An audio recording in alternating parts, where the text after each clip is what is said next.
You cannot out-medicate or even out-supplement a bad metabolism. You've become one of the best in the world at helping people fix their metabolism. What are some of the first practical things that they can start to do? Remove, add in, the things that are the biggest needle movers? Food is not the enemy. It's the things that are allowed to be called food. And then once it's added, insult. The way we stay alive is to alter our metabolism. So if you are gaining weight, thank yourself. Be grateful, because the environment you're in will kill you and poison you, or you will store fat-soluble toxins in a safe places, which is your belly and your butt. I mean, if you plan on eating, breathing, drinking, sleeping for the rest of your life, you are going to be exposed with thousands of toxins. And even in a body that's in optimal condition, right, can get prone, flat from what we're currently being exposed to. We are designed to survive, and allergies are a symptom of a body surviving in crisis. This is such a fatal flaw most people make, is they think, well, I just need to cut all carbs out to fix my thyroid. And it's torture. And I'll tell you one thing is there is no species in the world where diet means deprivation. I believe that you can eat, if the more you need to lose, the more you need to eat. So I always say diet means, did I eat today to achieve whatever it is you want?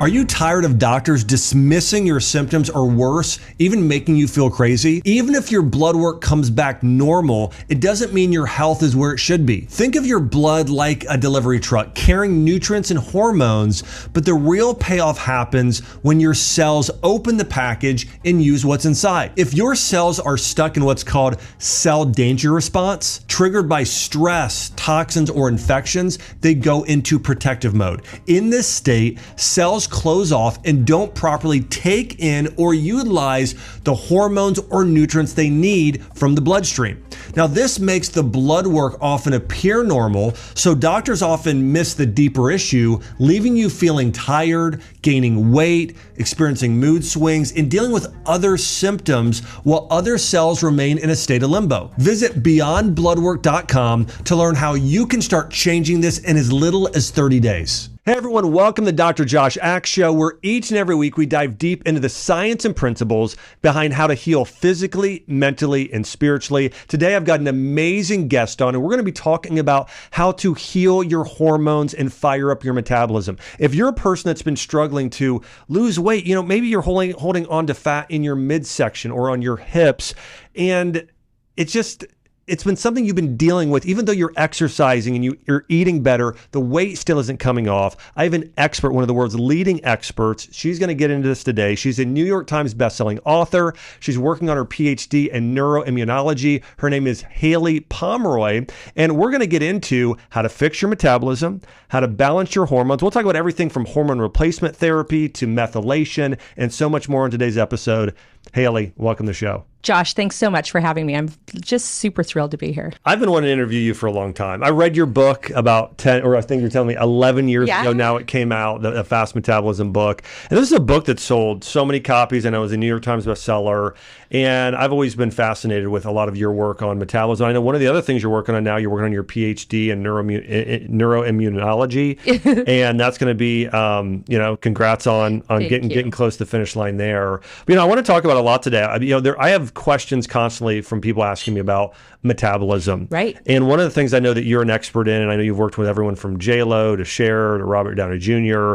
and helped a lot of people really stoke their metabolism. And I tend to specialize a lot in people with hormonal issues like hypothyroidism, Hashimoto's, men with low testosterone. And one of the things I hear, especially from my patients with hormonal imbalances, is that, hey, I've put on an extra 5, 10, 20 pounds, and it just won't come off. I'm trying exercise. I'm maybe trying to eat a little bit better. It's still not working. Talk to me a little bit about the connection between our hormones and our metabolism. Yeah, it's not just connected. It is the same, one and the same, right? So how we secrete our hormones, how we then make them bioavailable so the body can utilize them, how we bind with receptor sites are all metabolic processes. They're all nutrient dependent, right? When an individual metabolism is so out of balance to the point of disease, like myself with autoimmune disease, or like an individual that has hypothyroidism for whatever reason, right? There can be many reasons. There are metabolic pathways that are less efficient than we're designed to have. So we have to go in and we have to kind of correct those metabolic pathways. We have to heal those metabolic pathways. And we have to look at it from a biodynamic perspective. It isn't just that you're not producing enough T4, or it isn't just that you've suddenly created an autoantibody to the thyroid hormone that you are secreting. It's why are you doing it? And that's where healing the metabolism comes in. You cannot out-medicate or even out-supplement a bad metabolism. You have to actually use the nutrients like you guys do to heal the metabolic pathways that are out of balance. You know, one of the things I've always done is followed first principles and doing a practice called the 5 whys in getting to the root cause. Yeah. Follow this sort of idea for me in terms of an issue like hypothyroidism where T3 is off. Okay. Right. Walk us a little bit through, if you would, not too complex, but generally the metabolic pathway, because there are a lot of people saying, okay, well, my T3 is off, so I need to treat T3. Right. That's not the real issue, right? So walk us through a little bit of that pathway and maybe even some ways to start to change it at the root. Right. And sometimes we use a cytomel, which is a synthetic T3, or a compounded T3 to stabilize the levels so we can jump in and do healing. Like, I get it, but we cannot forget to jump in and do the healing. And my goal is hopefully to not have to intervene that way. So our thyroid primarily produces T4, and we use the number 4 because that's 4 iodine molecules, okay? Our body then goes and metabolizes and plucks it off and converts it into T3. We do produce some T3 in the thyroid, but the larger proportion, and it's methylated, right? Is converted from T4. Yeah. T3 is the one that actually binds to the receptor sites more efficiently and activates a cascade of hormones. One of those, and I'm going to distill it down because it's quite complex, but one of those is how our pituitary communicates with our thyroid to secrete more thyroid hormones. So if we just look at that really simplistic distillation down, one, are we producing enough T4, right, to give enough, let's say, a substance, right, to convert it to T3? Everybody's talking about the term methylating. Do we have the savvy engineering in our body's biochemistry to pluck that iodine molecule off in the right bond angle, right? Because you can plunk it off here and get reverse T3, which doesn't bind then. So do we secrete enough? Do we have the capabilities to cleave? Then are our receptor sites receptive to T3? So there's a lot of liver, cytochrome P450, that second phase of liver detoxification, that can be responsible for it. There's a lot of methylation, right, which has, gut bringing nutrients up in the vasovagal nerve to even talk to the pituitary. Yep. There's a lot of components that are in there. The receptor sites are also disrupted by hormone disruptors. So things like plastics, things like chemicals, things like artificial sweeteners, preservatives, anything that makes your food way more colorful than it naturally should be. So we got to look at it from A to Z in order to truly heal the metabolism. The thing that's really critical and was like a big aha moment for me, coming from soil sciences and agriculture to neuroimmunology in my own health journey, was that every single thing that we just talked about and all the hundred thousands of nuances that happen within that are nutrient dependent. Mm-hmm. So first and foremost, we have to focus on the nutrition, what we put in, but also what our body has the capability of converting into bioavailability. So your bone is not an apple. When you consume something, right, our body has to remodel it so that it can actually make tissue, that it can actually secrete hormones. Our hormones don't just sit there. They have to be modeled and secreted, right? They have to bind. And one of the things is what's getting in the way. So you take out everything bad, you heal what is broken, and identifiably, if you can identify it, if you get there faster, you got to do it. And then you're really cognizant that you're not continuing to insult the body. When we can't metabolize hormones, we store fat-soluble toxins. Fat-soluble toxins create the inability to metabolize hormones. There's not one or the other. They work together. Yeah. We're a biodiverse body having an incredibly eclectic and unique experience. So you will store fat, you will gain weight, you will not receive your sex hormones even if they are being produced. So you can give them through injection or pellet them or create your own, right? So we have to go through all of those metabolic pathways. I think first and foremost, remember, it's nutrient dependent, but it's not just what you eat, it's what you have the capacity to utilize. And so like I know I love how much you focus and talk about the gut microbiome, right? That more than 3 pounds of little bugs that kind of hang out just in our gut. all of that has to be nurtured. And so that's why for me, there's not a one size fits all nutrition program. I believe that we treat everybody nutritionally uniquely. Yeah. And we develop programs for the body that is experiencing the actual experience it's having right now. Yeah. Yeah. I mean, this is the way that I know that you and I both tend to practice. I think, when you look at the top 1% of practitioners, the difference between them and the other 99% is it's very personalized. It's really getting down to your unique needs. And when you look at a lot of, I've really enjoyed. What puts you in the top 1% first and foremost?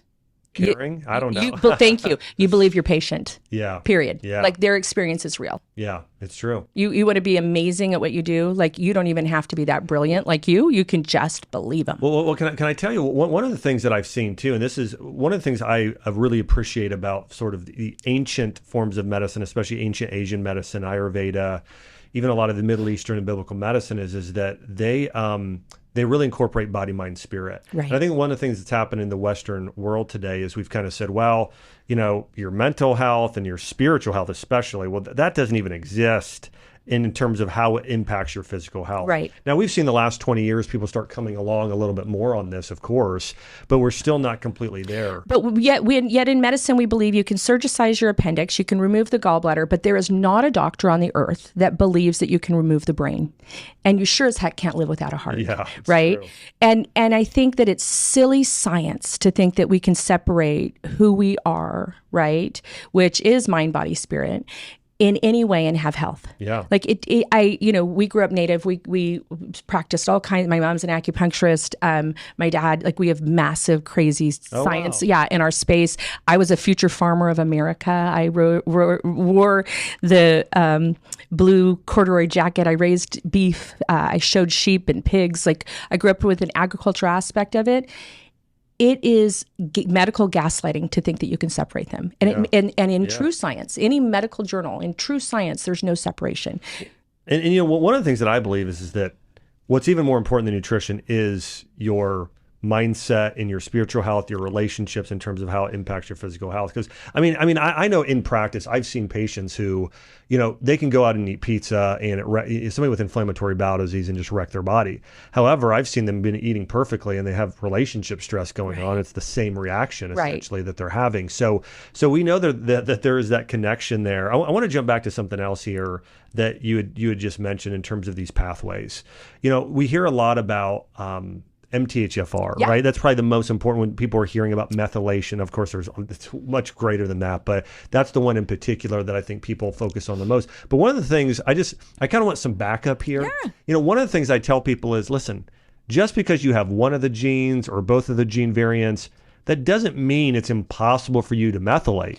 There are other ways to optimize your methylation. You can still create methylfolate. There are actually other things you need, not just methylfolate, in order to methylate properly. Well, walk me through a little bit how that would work. If somebody does have one, what are some things they should do? But also, why is that not a sentence to where you'll just, Right. I think it pays homage to how amazing the human body is, right? And what an amazing spiritual experience we're having here.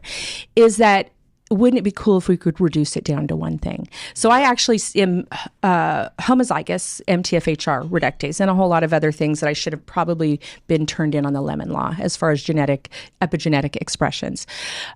So the second we stop methylating is about 3 days after we die. Right? So whether you're heterozygous or homozygous, you're still methylating. It just means your capacity is reduced. So the way I always tell my clients is think about it is, you've come off a vacation, you're relaxed, you're not stressed at all. Your partner is just the most beautiful person. Your children are all sitting, just finished their organic meal. Life is good. Your job just gave you a massive promotion, and someone says, hey, can you help me pack my house? I need to move. You're like, sure, no problem, right? That's a person that methylates really properly. Let's say, what's broken loose, life's a little crazy. You love your friend to death. They need to move, and you drag yourself out of bed and go help her pack and move. You can still do it. It just takes a lot of effort, and it takes a lot of, calling into your energy, your spiritual health, your mental health, in order to pull it off, right? Yeah, you're pulling from your bank account. You're pulling more Right. resources. So people that don't methylate or they don't metabolize glutathione properly, sodium oxide dismutase, whatever you're learning about yourself, the one thing that I want you to get out of it is that you need to nurture your body diligently to be able to jump up and respond to life. So you've got, like, I have an autoimmune disorder, right? And I have all the genetic things. So it doesn't mean I can't. It just means that I have to be strategic, right? I was on 80 to 60 milligrams of prednisone. I was on anti-rejection drugs. I was on Imurin, Celsep, Mepron. And I ended up in a health crisis. And, my option was chemotherapy, drugs, and getting my spleen removed. That wasn't an option for me, right? So I had to learn how to heal my metabolism. So it's not a one thing. It is a thing that says, cool, you need to focus on what you eat. Cool, you need to make sure that you detox your home. Cool, you need to probably do seasonal detoxing. Cool. It's okay to not just survive those kind of genetic expressions. You can actually thrive because of them, because they tell you it's a playbook, right? That's right. Then you need to do lots of fruits and vegetables. You need to make sure nitric oxide level. So funny enough, I had the patent to bring methylated folic acid from Merck, Germany. Many, this tells you how old I was. Wow. Oh yeah, got cease and desist by the FDA. It was cool. I had it for 7 years. So all the fertility stuff that was out there had to run through me. It was kind of a fun space to be in. But and I've shared this openly. My sisters were all three were pregnant together. We all miscarried together. Oh, wow. Right. We all found out that we had the genetic expression to not methylate, right? And that's when I brought it in. And so we all have 3 children because of me, like breaking down barriers, internationally.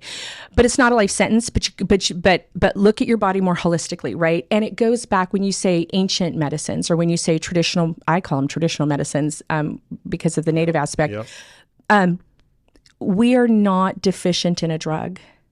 Right? That's right, yeah. We are not even deficient in a singular nutrient, and it's not even a genetic expression.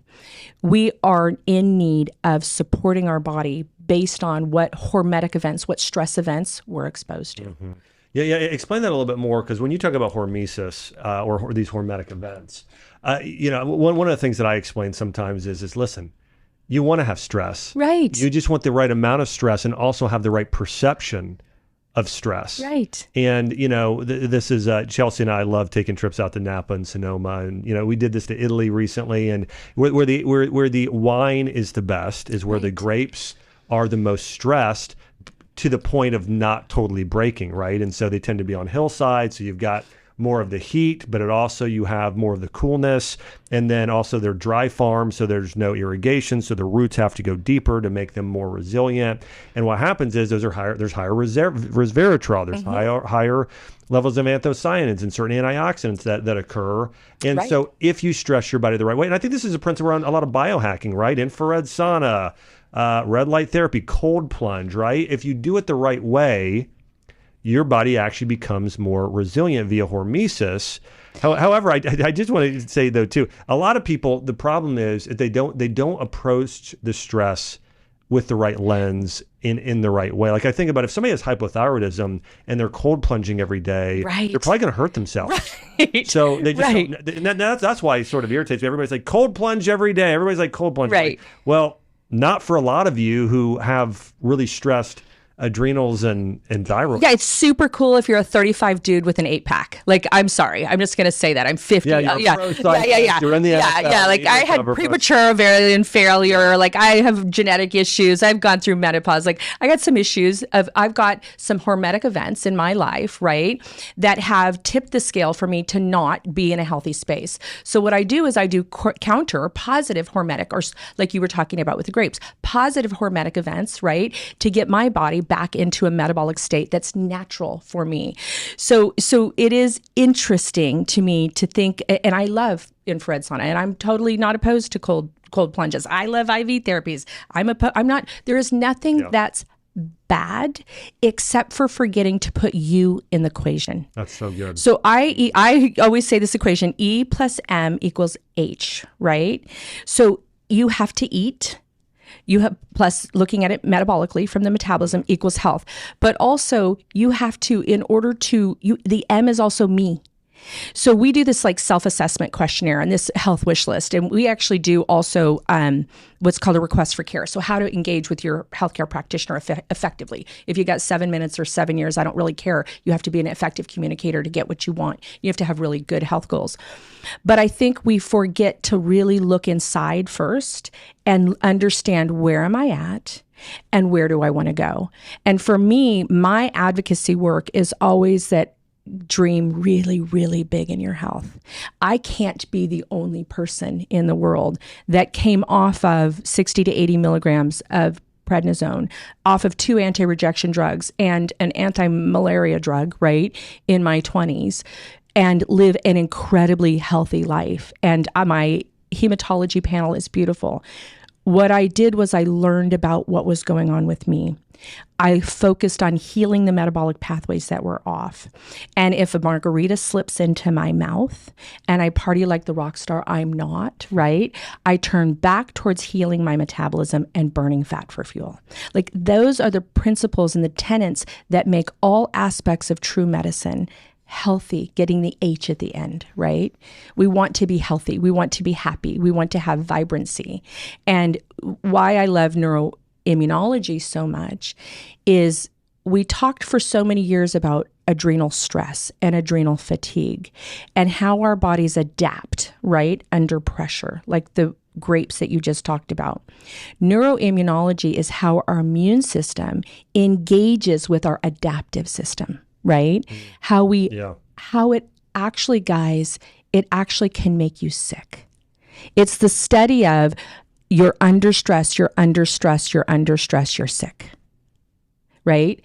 And to your point, again, just for everybody listening, I think it's so helpful to think about it like this. If you're going to go and train for a marathon or a race, there's a way of sort of building up to things. Versus if you go out there and your first day of trying to train, you're trying to do 26 miles. This is what a lot of people do. People ask me, should I do a heavy parasite cleanse or this or that? I'm like, well, let's build up your body. Let's build a foundation. Right. Let's do some other things first. And I think a lot of times we're in this really aggressive, fast-paced, sort of mentality in order to fix things. And it's not always the best way to go about it. And to your point with the immune system, this is another thing. I mean, if you think about a baby, like I'm looking at we have a 1-year-old right now. She just turned 1 last weekend. Congratulations. Thank you. And so for her, it's like, okay, well, we started her with breast milk. And then we added in one single food, it was like green beans. And then we added in, egg yolk and then bone broth and this and this and this slowly over time. And these little microalgae, it was natural immunization. Right. And so you do want to have these exposures lightly. Yeah. But if you have too much, you're going to destroy yourself. Right. But you also can't live in a bubble. So you have to make yourself resilient. That's right. I mean, if you plan on eating, breathing, drinking, sleeping for the rest of your life, you are going to be exposed with thousands of toxins. And even in a body that's in optimal condition, right, can get prone, flat from what we're currently being exposed to today. We had Marty Makery on. I don't know if you know Marty, but he was on here a few weeks ago, and we were talking about allergies and food sensitivities. And we specifically discussed peanuts, how when they removed peanuts from the diet, well, now all of these kids had more allergies versus when peanuts were a regular part of kids' diets. Well, why? Explain how But even if we look from an immunological perspective with peanuts, right? So it's the one nut that's grown in the earth. So I feel like the next coming massive food allergy is going to be soy-based because of how we're growing that legume currently. I have a degree in ag. Yeah, and the mold and mycotoxin Exactly. issues. So I do think there's an aflatoxin response that happens with peanuts. The other thing is when you have a lipid and a protein together, it can be more impactful, and it's loaded with a mycotoxin. It can be more impactful to two things. One, your immunoglobulin response, right? The other thing is your mast cell production. So we have these types of immune cells called mast cells. And if you will, think of them like a big balloon. And in those balloons, there's several things, but the largest part of them is histamine, right? So they go out and they circulate. We're not supposed to release them like crazy, but we do because of stress, environmental toxins. We know this from an immunology perspective. And we release them out and histamine is elevated. Our body's immune I'm going to call it identifiers. They go out and they go, what's going on? What's going on in the environment? What's going on? When we have a protein and a lipid together in a food, we're more prone to having reactivity. I have some theories about that. Like, well, I'm curious if it has to do with the cellular, in terms of, the cellular, when you have a fat. Yeah. It's going to typically cause greater absorption or passability into this. Yeah, I mean, that's interesting. Yeah, the permeability is there in our gut. So if we don't have a good gut microbiome and we have a lipid that has a mycotoxin in it, which peanuts are one of the highest. Yeah. Soy's coming up, guys. But I'm like I said, from the agriculture perspective, we have it. It's lipid permeable, right? We also produce different digestive enzymes. So our gallbladder, if we have one, is more active. If not, we put the brunt on our small intestine. That's why we get SIBO a lot of times when we have a gallbladder resection. Our gallbladder creates the bile salts, which lowers the acidity level when we eat a lipid. One of the things that can break down, so I won't go too far into the hypochlorhydria space, but one of the things when we break down those lipids, we lower the acidity level, which does not break down our mycotoxins, so they migrate further down the gut. So if you have a toxic mold in a fatty food, I love the fats. The other thing to think of is when we metabolize fat, so natural cholesterol, whether it's in avocado, whether it's in shrimp, whether it's in a peanut, right? When we metabolize cholesterol, we manufacture a class of hormones that are called glucocorticoids. Glucocorticoids are our natural antihistamines. They're our natural anti-inflammatories. So you swallow a peanut, it's got a mycotoxin, you lower the acidity level, means you don't break your mycotoxin down. It migrates further in the gut. The body slows the metabolism of the cholesterol molecule in your peanut. You now don't produce antihistamines naturally. So that's what I mean by channeling and there's a million processes that I skipped in that. But basically, we are designed to survive. And allergies are a symptom of a body surviving in crisis.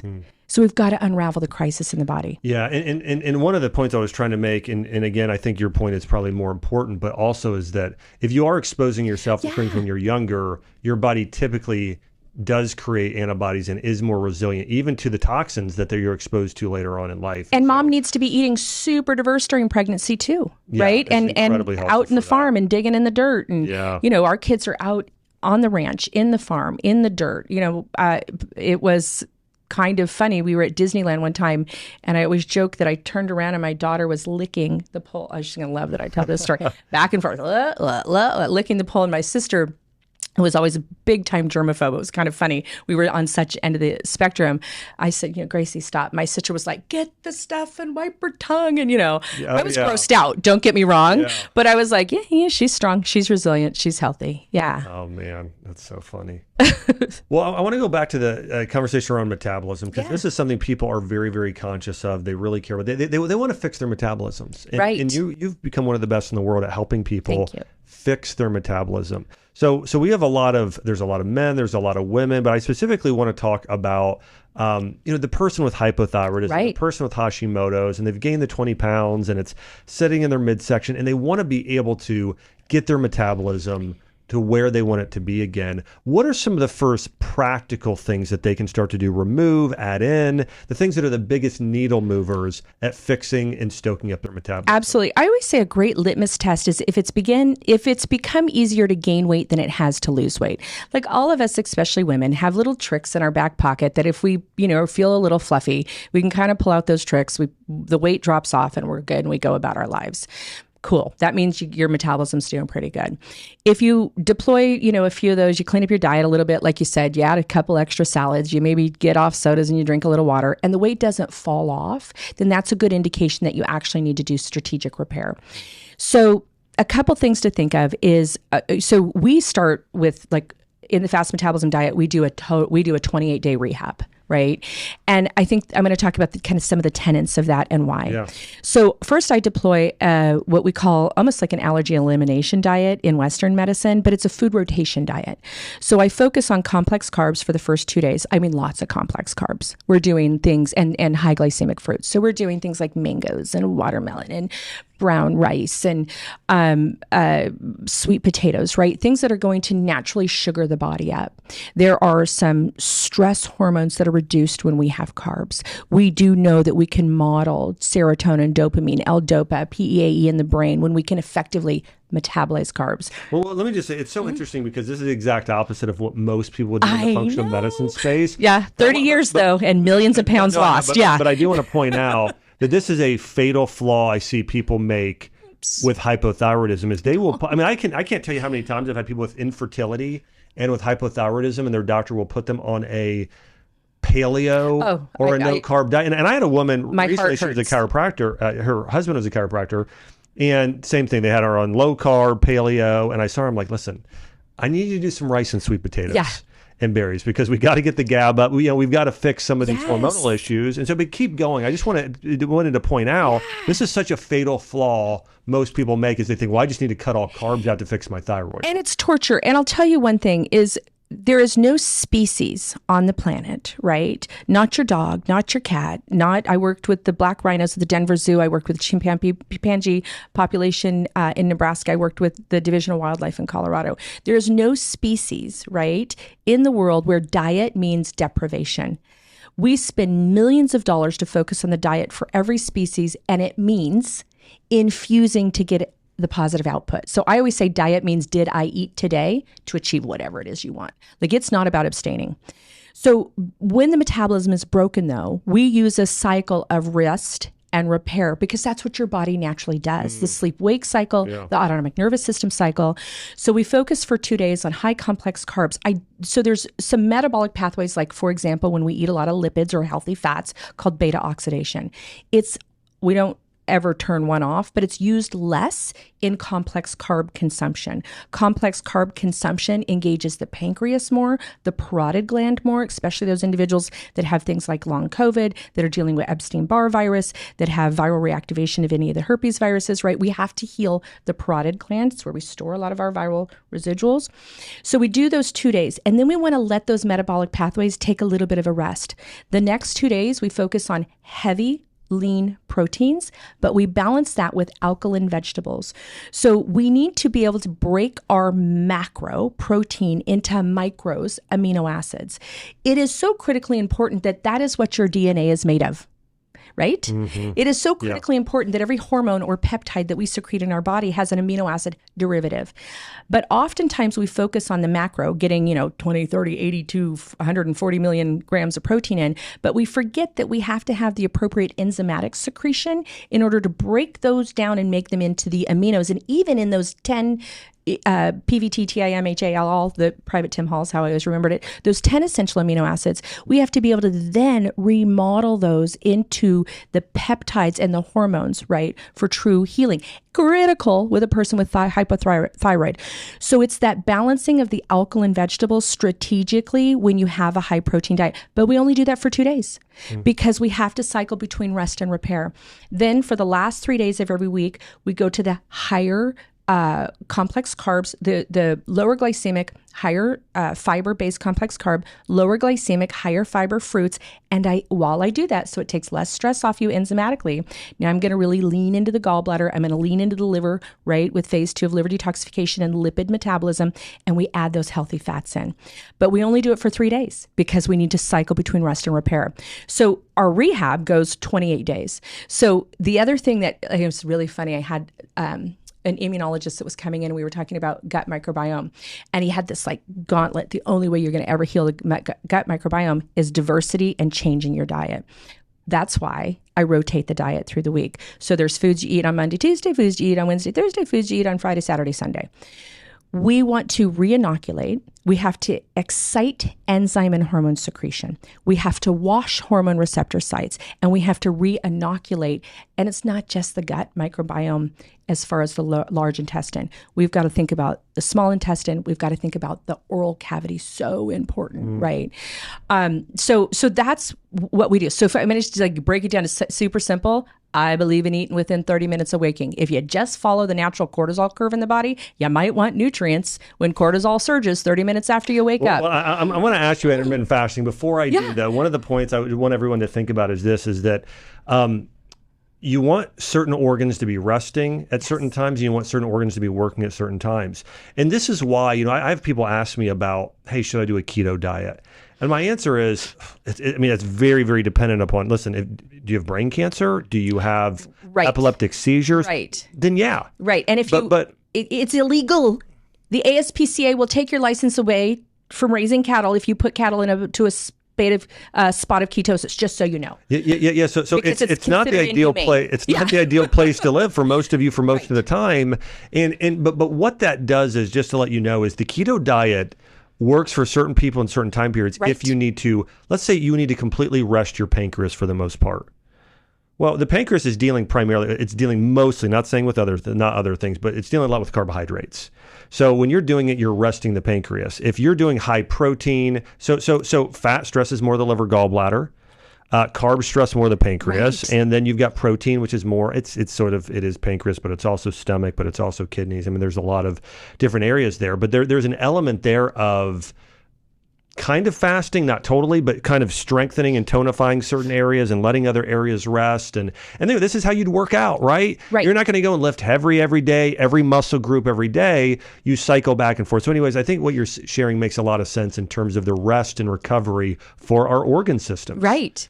And also the biodiversity. So many times when people want to lose weight, they do the same foods. It's like boiled chicken and broccoli. I don't know. I'm dating myself. Maybe tuna, probably. Broccoli. Exactly. Yeah. Believe me, I used to do the same diet back in college for a time. So that biodiversity, first of all, it makes the body, it creates excitation in the body, right? I believe that pleasure stimulates the metabolism. I'll never forget, I was brought in on a job. It was to do the movie A League of Their Own, right? Women baseball players. First off, can I just say, I love that, Tom Hanks, and it was great. What was the, I'm trying to think of the two female actresses that Reese and Gina. Well, even Madonna was in there. Yeah, Madonna was in there. There was Rosie O'Donnell. There was a whole, that was a great movie. So one of the women. There's no crying in baseball. So. Exactly. Well, there was crying getting ready for baseball. I got brought in, one of the women was on this, really strict diet. For the first time, she was going to show her the back of her body. And, I walked in the room, and I'm sassy. You guys all know that. And I walked in the room, and I said, who's going to return the Southwest Airlines food? Like, it was just this crazy, disgusting little packaged food that they had her on this diet to prep for this movie. And I'm like, no, we're talking abundance, right? I believe that you can eat. If the more you need to lose, the more you need to eat. If food is going to be the way you're going to do weight loss, right? So our portions, if you need to lose 20, 40, 60, 80, we have clients in our community that have lost 130, 135. We have one right now that's a gentleman that's going to break into the 200s. We have, because we've been doing this for 30 years, we have millions of testimonials, right? Of people falling in love with what they eat. But pleasure stimulates the metabolism. And I'm not just saying like it's fun to have a good time at dinner. Genuinely, the hormones of pleasure stimulate the metabolism. So the very dieting or refraining from food slows your rate of burn. All of your excitation hormones actually increase your rate of burn, because in order to have excitation hormones, you have to burn fat to secrete those hormones. When you burn fat versus a carb, you get 27 times more ATP or energy. Right? So when you have all this energy and you consume something, I have a funny text from a client that says, I just ate a cheesecake. I had so much fun doing it. I can't wait to see how much weight I lost in the morning. And I'm like, you go, girl. Right? Because if you're going to do it, don't hide in the closet and eat food. So on the fast metabolism diet, we celebrate food. And the other tenet is, if you wouldn't be proud to pack it in your kindergartner's lunch, for the love of God, don't do it to yourself. This brings up another point that we started with in terms of sort of the emotional connection, spiritual, mental connection around eating, is that if you have shame, if you're feeling shame and guilt, what that is doing to your cortisol, what that's doing to your adrenal hormones, and what that is doing to your metabolism is it's tanking it. Right. And it's so hard. You gave me chills, because I really appreciate you said that. I always say we're drawing a line in the sand right now. Guilt and shame has no place in getting well. Guilt and shame has no way to move the scale. Period. Right. Well, and think about how most doctors, sort of treat patients today. It's, hey, we're going to create fear in you, guilt and shame around, what you're doing, and that's how we're going to sort of. Oh, I'm savvy, and I got a million docs in my clinic and friends. I just got medically gaslit so hard the other day. I got crazy food poisoning. I went in and I said, I want you to run some labs. Yeah, I don't think it's medically necessary. I'm like, Dr. Wong, I don't think you work for me anymore. I mean, we're a partnership here, right? I mean, it was very interesting. And I called in another colleague in his clinic, UCLA, love you, UCLA, tons of doc friends over there. And I just went, it's just not an option to not treat me with respect and for us to work together to get me really healthy. Yeah. So the diet world is the worst. I had no intention into going into the diet space, right? It's nothing but guilt and shame and refraining. Like, there is no other industry that you would say when you have gained weight and you can't lose weight, your body is struggling. It is not your fault. There is no other time in mental health, hopefully, in any other health, you get diagnosed with cancer and we say, okay, you're going to do less and your cancer is going to go away. But we do that in the diet space. Eat less, refrain from food, wire your jaw, staple your stomach, get a shot, take metformin. It is a sign that your metabolism is off, and the metabolism affects every aspect of your life. What do you think of Ozempic and Wegovy? It breaks my heart. The peptides have been around forever. Again, I've been doing this a long time. Yeah. They were using this peptide probably when my kids were born, right? It's been around for a long time. I had a real sassy colleague of mine said it's going to keep you in business forever. And it broke my heart because it's wrecking not just the immune system, it's wrecking the metabolism, right? Well, share why that is. Why these peptide weight loss drugs are so bad for us. So I'm actually, I like peptides. Oh, me too. Yeah. No, I know. Yeah. So the science of peptides I just had a phenomenal, one of the big gurus in peptides on the podcast. Peptide science, right? How we can take a structure and modify the delivery, the reception, the receptor sites, the reception, and the ratio of secretions of hormones is fascinating in the peptide space. With this one uniquely, I think the dosage is criminally high, right? Yeah. I also think that we are modifying a metabolic pathway and not giving the nutrients to keep that pathway healthfully modified. So we have individuals that we get brought in where they are on a drug or a medication, or like myself, originally was on a drug or a medication in my 20s. And we have to back the body out of the dependency or the need for that. Or let's say a person is on a lifetime medication for something like seizures, potentially. We have to nutritionally support. All you got to do is plug it in and see what nutrient deficiencies that drug causes. Oh, yeah. And if you look at the nutrient that they're willing to disclose, the nutrient deficiencies, nobody's going to have hair, skin, bone, nails. I mean, it depletes. Can I tell you, I think it's one of the biggest forms of malpractice when doctors do not disclose the nutritional deficiencies that are caused by the drug. I mean, and I talk about this one a lot, birth control. Oh, I mean, it is one of the absolute, B vitamins, selenium. It's like, well, everything that the thyroid needs actually specifically is just terrible. Right. And to go in, because I'm in the research space, right? To go when they got approved to do research on animal subjects, not even on human subjects, right? They had to supplement in order to continue. Really? Oh, yeah. In order to continue ethically to give a mouse the drug, they had to supplement. Then you go in the real world and you're taking it now as a human being and you're chastised for supplementing. We supplement our soil. We cannot sell dog food legally in the United States without supplementing it. We supplement every animal in captivity. Wow. Legally, we have to, or we will lose our license, right? And then you get chastised for supplementing. I grew up all my life. I am a big supplement girl. I was always interested in it. And then when I got into health crisis, I became committed to it. Wow. My labs are gorgeous and they shouldn't be. It makes no sense, right? To Western medicine. For over 20 years, the Zona Plus has been trusted by biohackers and wellness seekers to naturally boost nitric oxide levels, improve blood flow, and support cardiovascular health using the science of isometric exercise. This device is a personalized system that tailors every session to your body's needs with real-time biofeedback. It's more than a quick fix, it's a long-term investment in your health. And right now, I've got an exclusive offer just for you. Visit zona.com/axe and use the code AXE100 at checkout to save $100 on your Zona Plus. Take charge of your heart health today and see the difference for yourself.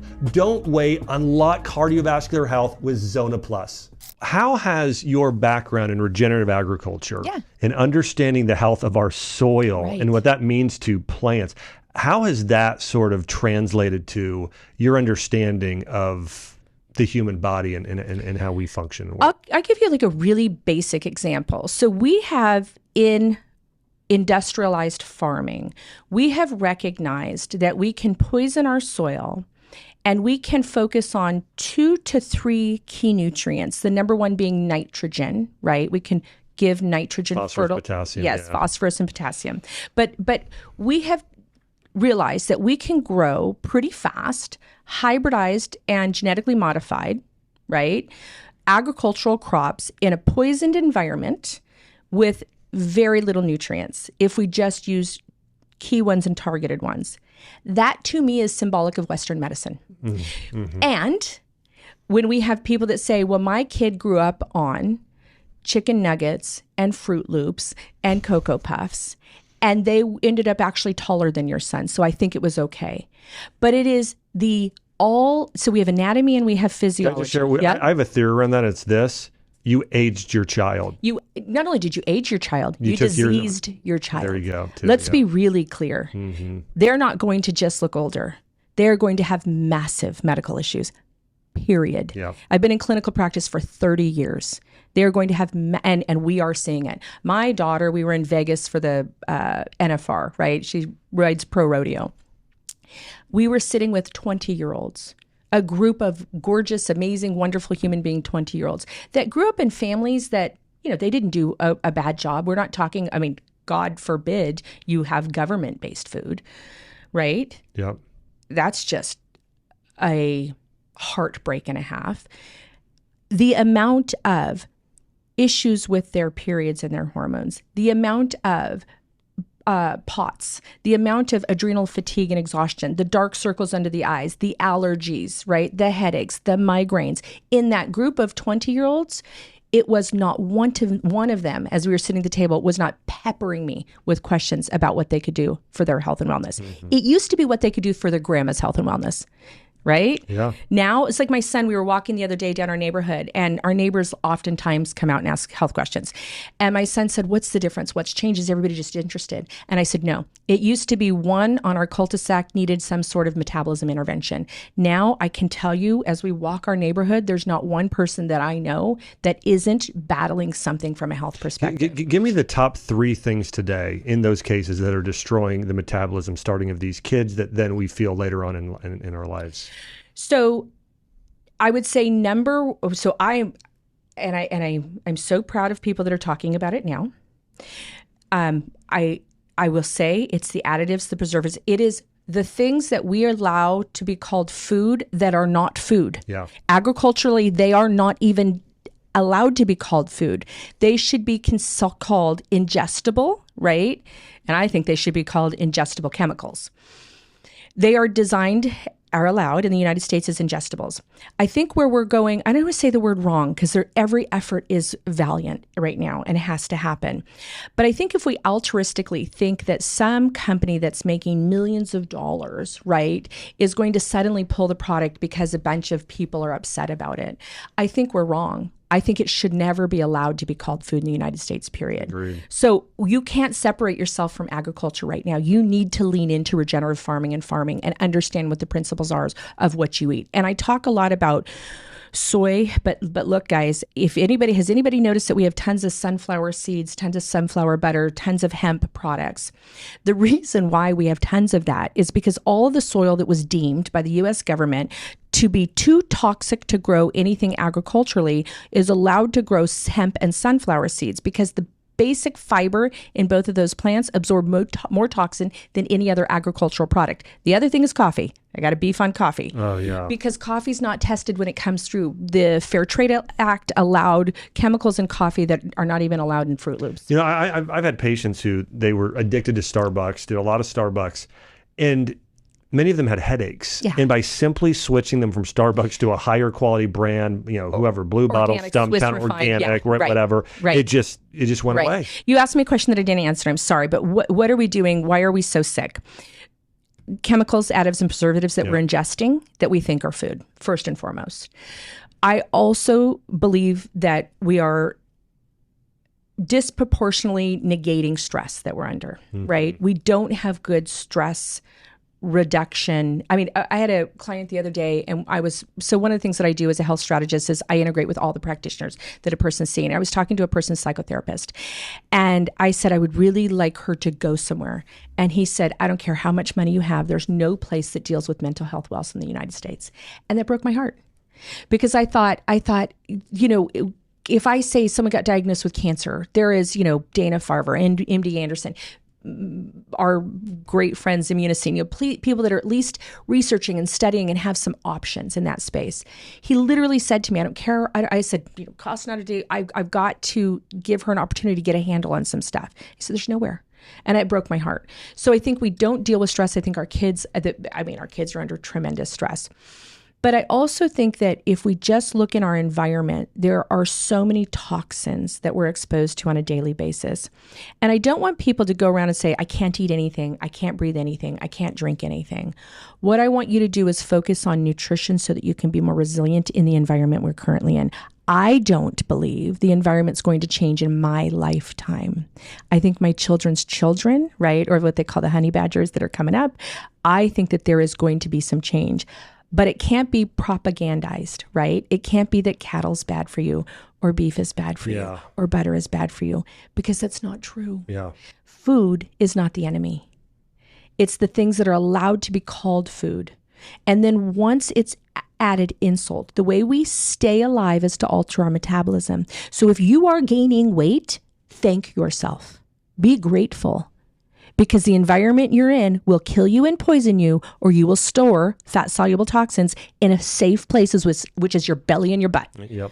Then bind the toxins, heal the metabolism, and lose the weight. If you strip your body while you're losing weight, you will gain it back fast. And you can put yourself at a huge, in my opinion now, don't feel like this when I first started practicing, but a huge detriment to being exposed to more toxins. I have so many people that do these Ozempic or Mounjaro, or, we have a lot of surgery. We get a lot of gastro guys that send me clients. They've been surgicized. They lose the weight and they are so sick. Their thyroid hormones are off. They've now got autoimmune Hashimoto's thyroiditis, because what was being stored in those adipocyte or fat cells are released into the bloodstream. The metabolism was broken. That's why you stored it. You shove it or force it out and you don't heal the metabolism, you will poison somewhere else. Our brain and our immune system, that's why we have mast cell activation, in my opinion. That's why we're getting this rash of, in my opinion, of Alzheimer's. We are storing toxins in places that aren't meant to be. That's why we're getting visceral fat, why we have fatty liver disease in 20-year-olds. Did you ever see that 10 years ago? No, it's wild. It's wild how it's increasing. It is crazy. Yeah. And so as you're saying here, the first thing that's really the big problem here is that it's the food dyes, it's the BHT, it's the genetically modified organisms, Get it out. It's simple. Pesticides, Get it out. hormones. They're all and they're not food. That's the thing. It's not food. No. That's number one. Number two is stress, social devices, all of these things that kids are dealing with. And what's the third? The third that I would say is not repairing what's broken. So sometimes we think that we remove the stressor and we forget to honor the injury, right? So that's why for me, you've got to heal the metabolism and you've got to repair or even encourage some of the metabolic pathways that have slowed down. So use the example when someone's doing keto and you've pushed them into beta oxidation, that metabolic pathway has been heightened, right? To kick off what they call ketone bodies. A person says, I'm out of keto. Yay. When there's been suppression in pancreatic secretion, there's the beta cells. When you talked about the pancreas and carbohydrates, there's the beta cells in the aisles of Langerhans that are really excited and activated. They have shown that there is loss of blood flow into that region of the pancreas post-keto diet. So you've got to revascularize the tissue that has been insulted during injury. And if a person has hypothyroidism and they're going through menopause or they're through menopause and their hormone called FSH, which is follicle stimulating hormone, it is a communication between the pituitary and the ovary that works. We're going to talk about Asian medicine, right, in the triple warmer. The pituitary, the thyroid, and the lower Sinjao, the ovaries and the adrenals, right? Yeah.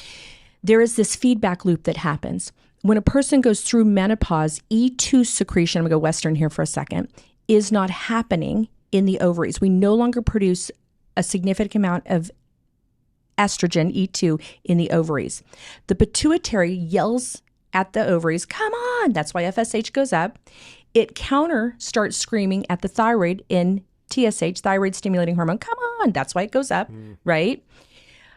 Our body responds by disrupting the ratio of ghrelin and leptin so that E1 can be produced by the adrenal glands and the adipocytes or the fat cells. What does that mean? We get stressed more easily and we gain weight. So it is a natural metabolic process that happens when it's not primed, pumped, or efficient. So you can say, okay, I'm going to eat less. I'm going to be under less stress. But there is a hormone feedback loop that if you don't do something to reset it, will prime you to gain weight and feel stress. Yeah. So I think the third thing is honoring the injury and healing the injury. And you have to do that strategically. I have clients that I have had for 30 years, 3 generations. I want people to give me at least 28 days to go to metabolism rehab. If you want to shift things, there are lifestyle, mind, body, spirit changes that have to happen. But I implore you to heal the injury. Yeah. Yeah. I think it's so good. I think that one thing I'm hearing is that if you're really going to heal, you need a system. You need a top 1% practitioner. You need somebody that's really going to help walk you through how to do this. Or, listen, there is a level of self-learning that some people can do and absolutely heal yourself in this way as well. So I think if you can, I want to mention this too. I think that I do a group call once a week with patients, and I was doing this yesterday, and one of the things I was talking about was very much what you were just sharing of you've got to heal that thing that's injured. You've got to heal it. And somebody asked me the question. They said, I've noticed that my antibodies this time of year in November, they tend to jump up. Right. And I said, and they said, why is that? And I've never had that question. And I said, well, here's why it tends to happen more this time of year. Now, if I'm going to go back and look at ancient, classical, traditional medicine, the fall is connected to the lungs and the colon. It's connected in the Chinese medicine, they would call it metal element, but it's the time of loss. Trees are losing their leaves. They're letting go. They're releasing things. This is the time of year where if you've had something you're still holding on to from the past, it could be your shame, it could be guilt, it could be regret, it could be you went through a divorce, you lost a loved one a few years ago, and you still have not been able to move on and you're holding on to it. That's why this is happening. So you need to be able to let go and move on. You need to cry. You need releases. Can I add something to that I think was beautifully given to me one time, which is, they always say you can't see the forest through the trees, except for in the fall. So your peripheral, I'm taking immunology into this. Your peripheral vision, your ability to see further innately, right, in our epigenetics, happens in the fall. There are many times where we couldn't see other villages because of the thickness of the forest. When the leaves fall, we can suddenly understand that someone has created culture there. Someone has moved in there. There could potentially be enemy there, right? Our immune system. So when you said I got so interested. And this is immune time of year too. It is the immune time of year, but we wonder why we get sick and cold. It's not because so oftentimes our immune systems so we are now, it's like when I fish a lot and it's moose season, right? My guide always says, Haylie, head on a swivel. I'm not worried about the bears and the mountain lions. I'm worried about the moose, right? And so I'm going like this. And I always go, Josh, stop. His name's Josh. Josh, stop it. I don't fish as well when I'm stressed, right? And I have an autoimmune disorder and I know my antibodies are going up. Stop, stressing me out about the moose. It's the same way when the leaves fall, we see further. We also, in my opinion, there are some there are poisons that are released in the plants in order for it to drop off and die, right? Those are also in our atmosphere. And if you have an autoimmune disorder, it's like something, so we have some things that we do, and I know why you do a group call. We have an online community for the same reason, right? And we do private with coaches too, but we also do a group. Yeah. But like, I had no intention of writing a book. None. I had an amazing clinic. I had a client that was Mason Novick, right? He did Juno, 500 Days of Summers, and he was after me. And he did lean into the fact, he leaned into my heart, and he said, you're helping 1 to 1 to 1, right? What if you could help millions? And I was like, okay. I just never thought of it. We've sold millions of copies. We're in 47 languages. Like, I know that Katie in Kansas or, Lois in Milwaukee, like, and the other funny thing is, someone said to me, it sounds like you're reading the book to me. I'm severely dyslexic. I didn't know if you knew that. No. Yeah, I can't read my own books. 3rd grade, when I went set for my last GRE, I was 3rd grade, 2nd month. I'm getting better. My reading capacities. So everything was audioed out. Right. So it's that kind of talking and communicating. I also feel I'm, again, the talking stick. There's a lot of spiritual medicine that I think is critical and important for that. But looking at time of year, time of season, but bringing it back to that person, what's going on with you? Is there some release that is not flowing through you, but your body's calling attention that you need to infuse yourself with more support so that you're resilient going through it? Yeah, it's so good. Yeah, I want to go back to this idea around the metabolic pathways because this is such an important concept for people to understand. And I'd love for you to share, when you have worked with people and helping them repair their metabolism, and you've looked at blood work and done some of those things, what do you see as typically the biggest nutritional deficiencies, vitamins, minerals, other compounds that you think can really start to help people metabolically? Right. So when people, and I'll like, what do I give to all of my kids' teachers every year? I say, let me give you the gift of help. Yeah. I do believe in a high quality multivitamin. I really do. Yeah. Because I think it just levels the playing field. And I think our food is deficient and devoid. And I think we don't always make the best health choices from a food perspective. I see, so it's really hard to do traditional tests and see fatty acid deficiencies.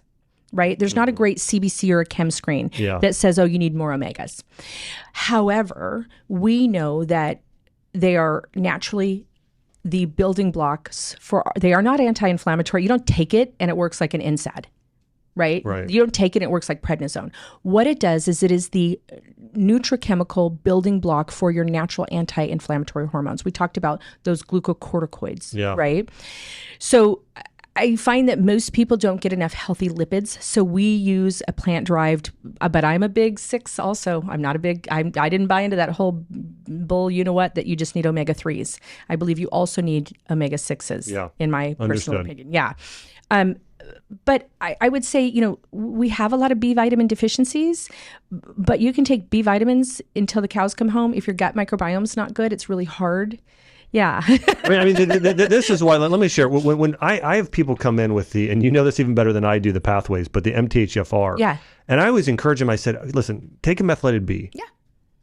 But take a probiotic. Yeah. And do higher doses of probiotics because that's for actually your methylation channels, you have to have it. And if you have any depression or fatigue or brain fog, like you can't, so in neuroimmunology, right? The brain has this phenomenal thing called the blood-brain barrier. And so and it's what's so awful right now that's happening with Alzheimer's and cognitive issues in general, right, is it's very hard. You can hit the body, but it's very hard to hit the brain. We, in our neurology department, we have so many conversations about this. That's why we do things like intranasal sprays if we're going to use naltrexone or something so that we can migrate into the blood-brain barrier. The only way to potentially get to the brain is to get to the gut. So it doesn't matter. Like, I mean, I believe so you hit it for me. The fatty acids, the probiotics, then the vitamin B. I think it's worthless to take a vitamin B if you're not doing a probiotic personally. Yeah, I agree. The other thing that I think we are so deficient in is vitamin C. But I'm going to say something about vitamin C. If it's corn derived, you're doing more harm than good. In this, I can give you a whole ag week. Most of it's under, it's 90. I mean, the majority of vitamin C today is corn derived. Yeah, you have to make sure that you are sourcing non-corn derived vitamin C. Yeah. That's my personal opinion. Yeah. Especially if you have any kind of mast cell activation, mast cell symptomology. So you get a food baby after you eat, right? Your gut swells. You have fogginess, fatigue. You have raspberries. You're having food allergies. You get that flush, right, response in the body. The vitamin C is really important, like a minimum of 3 grams a day from a supplemental perspective. This goes back to my ag base, right? We can't as humans manufacture vitamin C. We are reliant on getting it from our fruits and vegetables. If you are doing a bang up job on your fruits and vegetables and you don't have any pancreatic insufficiency, right? So you're not on Mounjaro, you haven't just come off keto, you might be able to extract if it's really close, or you just patted the farmer on the back, or you grew it yourself. Like, our ecosystem is not conducive to delivering vitamin C, and yet as a species, we cannot manufacture our own. So that's a big one for me. And it became like, so, you get a cold, take C. I think that with adrenal fatigue and immune insufficiency, long COVID, right? Minimum of 3 grams a day. Yeah. Yeah. So those are kind of my personally, you want to know what I take? I got a purse full. I make sure I have my zinc. I'm diligent. We have a lot of individuals with thyroid issues, and I like the glucosterones. I think it's a flavonoid. And Google's pretty amazing. Yeah, for that. And so I have a theory. I think it helps wash the receptor sites. I think it makes the body excited for whatever little bit you're squeaking out or whatever you're supplementing or supporting. I think it's like, here, thyroid, come bind to me. Like that. I mean, I've used that even more with hyper, actually. Have you? But it makes sense so that it binds and burns. As well. That's right. Yeah, so it's a bind. I think it works on. I've studied the secondary metabolites of that because it was always so fascinating to me, and I think it has a receptor site component. I mean, there's a ton of studies. Like, you can go to Lavelle in Canada and get anything studied, and a positive outcome if you pay them enough, right? Did I just say that out loud? I did. So you got to be careful where the source is. I'm a scientist at heart. We go back to the agriculture and regenerative aspect for a second. We have to watch what's happening. So we are growing in the soil, the stress, the nutrients that we are currently in. And if you study agriculture, we raise cattle. I raise cattle also.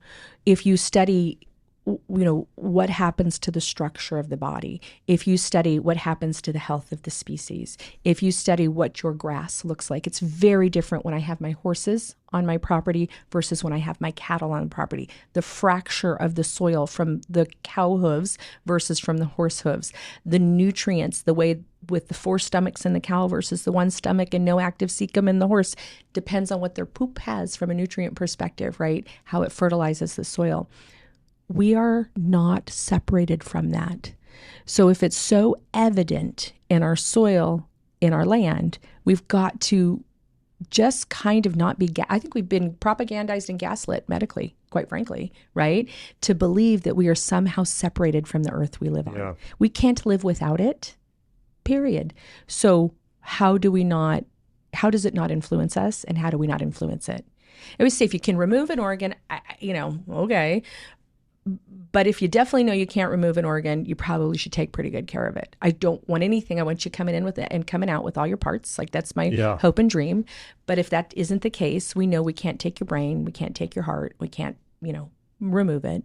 If we can't live without the earth, and the earth cannot live without us, we need to engage, and we need to look for signs. Like, when I have weeds, and I don't spray on any of my agriculture property. When I have weeds, I look at, did I put the horses on too long? Did I leave the cows on too long? Did we have, not enough storms? And then I modify based on that. We need to give ourselves the same respect. That's right. Yeah. I mean, and listening to your body, I was sharing this on a recent podcast I did, and that is, the people that reach the highest pinnacle in certain areas are the ones that are the most aware in that area. So it's like, if you're going to be healthy, fostering the highest level of self-awareness is one of the greatest things you do. It's like, hey, the people that are the most spiritually mature I know, the pastors, the priests, the rabbis, the monks, they are very spiritually aware. They're very emotionally and self-aware. And it's a very similar thing for your body. It's like, you need to, I know people love blood work, and I think it can be good. but I would rather have somebody that's very, very self-aware of what goes on in their own body. That'll tell me more than blood work. Well, so I always use the analogy with blood work. It's like, you're going down the street, you've seen this place on Zillow. Well, actually Zillow gives you data, but you're going down the street and you see a place for sale and you go, I'm going to buy the house. I love it. I'm going to buy it. Right. And it's been inhabited with vermins and you didn't know that. Getting lab work's like looking through a window in a 3-story house, right? That's good. And that's why we have so much medical gaslighting. Your labs came back good. Really? But you're telling me that you're having all this symptom expression. No. Your symptom expression always trumps labs. Always. That's right. If you can get something to match or marry, it can tell us how we can use mostly nutrients. And I believe food is the number one. It's the most impactful medicine. We know that for sure, right? Just take someone healthy and feed them poorly, and they will not stay healthy. Yeah. Just take someone that is in a state of dishealth. You can't always repair if you don't repair the injury, right? Mm-hmm. But you can modify and change their health for a positive perspective. So labs are, I love them, but it's like peeking in a window. I'm not going to buy a house because I just peek in one window, right? And I'm also not going to say like, I love the upstairs when I peek in the downstairs window. Yeah. We're only looking at one window, and we're also looking at one window at a time. Well, you talked about hormones. My favorite thing is when women get hormones tested and they get told they're fine and it's one time in their cycle, or they check thyroid 1 month, and in day 3 of their cycle, and they check progesterone in day 28 of their cycle. You can have a difference between 0.7 and 325 be normal depending on where you are in your cycle. And they give hormone replacement therapy or pellet them or tell them they're fine. It's the study of the human. I want to come back around to hormone replacement therapy because you said this. And listen, I understand I'm a male and I am, I'm not a woman. And so I have not personally had the hormone fluctuations and those levels myself. But I recently did a show and I talked about how my first option for women is not to jump onto hormone replacement therapy. And can I tell you the number of and listen, it's a very specific group. It's like the 2%. It's okay. They were like, you're oppressing us. You're a man. I'm like, did you listen to the whole podcast? There was a little 1 minute segment taken out. And here's what I said. I said, listen, hormone replacement therapy at some point is okay, but it's not the first thing you should do. The first thing you should do is try and help your body make more estrogen, make more progesterone in the right levels yourself. And I started talking about how, Chinese medicine, a big part of what I studied is, okay, well, let's first change the diet. Let's get some sweet potato. Let's do some kidney yin building foods. Let's do some black cohosh. Let's do some wild yam. Let's do the probiotics. Let's do the methylated vitamin. Let's do these things. Let's reduce the stress.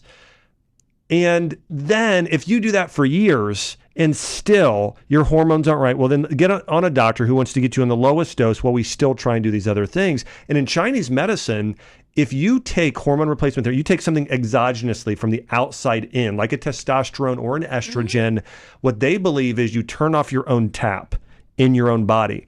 And what that does is it causes something called a qi stagnation, which actually is linked to, in Chinese medicine, they believe it's a contributor to certain types of cancers. Absolutely, yeah. And but anyways, not a lot of people are talking about this right now, and I think. You want a woman's perspective? Well, could I get one here? Can I get some? Can I get some backup here? Exactly, especially a woman that went through. So I got rickettsia typhus. I ended up with viral meningitis. I was in the hospital for 3 with an autoimmune disorders. Fun times. And how long ago was this? Maybe 10 years ago. Okay. Yeah, okay. Something like that. Yeah. It was kind of a crazy series of events. Again, luckily I have amazing buddies at UCLA and they let me literally have acupuncture in my room. They let me do nutritional IVs in my room, along with every diagnostic that I wanted to. We have partners in care. That's why I consider it, right? Never had another period. Like I went through menopause in a blink, right? I had such a hormetic, stressful event in my autonomic nervous system and my immune system that my body said, you will no longer ovulate. So lost a ton of hair. It was like, it's all back, but that's Google steroids in my T4, T3 and fatty acids and vitamin C. But so that's when I started going bonkers about that. That was not going to happen to me. But I was, especially being as young as I was at the time, hormone therapy was like, you need to get pelleted, this and that. For me, right, I need to understand if anything is right for me. And so I sometimes feel like we get medically gaslit as women to put a patch on and shut up. And it really is insulting to me because I cannot tell you how many times I have had women that are back converting to testosterone, or DHEA is through the roof, which is the precursor for or one of the metabolites of pregnenolone, right? They start pooling cholesterol and now they're on a cholesterol medication. You pool it because it's up chain. Then they go, well, you're not losing weight, your estrogen level's stable, so let's now give you a progesterone, right? Oh, you're not sleeping well. Let's go up to 200 on progesterone. I mean, it is such a wild, wild west with hormone replacement therapy. And it is not like having your tonsils removed when you have a tonsillectomy. However, if you have historical strep in your tonsil and you remove the beacon that says there's a problem, you'll get things like pandis. Your bacterial infection will go somewhere else in the body, right? Yeah. So we need to understand why there's disharmony in the hormones. We need to maximize the metabolic pathways. So I always say this, if you're gaining weight and your hormones are low, do not support your hormones in your weight gain. And that's what I believe hormone replacement therapy in that situation does. All that fat that you're storing are the building blocks for your sex hormones. So like we talked about the metabolic pathways and out of cholesterol. We go cholesterol, pregnenolone. We go testosterone, estrogen, progesterone, glucocorticoids, mineral corticoids, and vitamin D. Those metabolic pathways, right? And they all balance each other out. We can take progesterone and back convert it into estrogen. Men that are taking testosterone often back convert into estrogen. So bad. Oh, yeah. Yeah, so what do? They put them on a Arimidex or tamoxifen, but they call it something froofy for you guys. Like, it's like more manly. You're on breast cancer drugs, dude. Like, it's like we got to see what and you're not deficient in it. I can promise you that. Yep. So for women, I always say, if the thyroid's off, if weight gain is easy, be very careful with hormone replacement therapy, because those are two symptoms that your body's saying, I don't metabolize hormones well. We know that for sure. It's not me saying, so be very careful. Understand what's going on in your body. Try to repair to the maximum capacity first. And when we do that in our labs, we're testing every 4 to 6 weeks. We're also testing day 3 of the period. So if you're still having any period at all, day 1 being first day of bleeding, day 3, we start counting from there. We're also counting more like day 18. So after the luteal phase has happened, and we're looking at that cyclical ratio. I don't think they should be given. I mean, I think you can take, personally, I think you should be able to take whatever you want. That's my personal opinion. I believe in freedom of medicine. I don't think people should be gatekeepers. I think if they're that darn safe, someone that sees you for 7 minutes probably knows less about you. That's my opinion. I don't think they're that darn safe. I don't think they should be given out like candy. I think a lot of thought. The other thing that's happening is, I was just in a medical ethics course, and they were talking about that, this whole Dr. Google, that patients are researching. If you're not doing ChatGPT about your health, Lord help you guys, get out there and get super savvy. Buy the AI, buy the medical AI. Can tell you a funny story about that. But walk in informed. So that's why we do a request for care. So you don't piss your doctor off by being Dr. Google, but you are the most knowledgeable person in that space. So I want you to be able to have the nomenclature so that you can get your labs approved by insurance. So you got to be able to talk to insurance, because that's the only reason why the doctors are reluctant, right, to run labs. So what I told you when I walked into the doctor's office, he's like, I don't see it medically necessary. Let me give you the verbiage for my chart so that it's medically necessary. And he's like, oh yeah, that's right, you're in immunology. You know what I mean? I'm like, but it's not fair to have to play that game. Sure, but it's the reality of things. Yeah.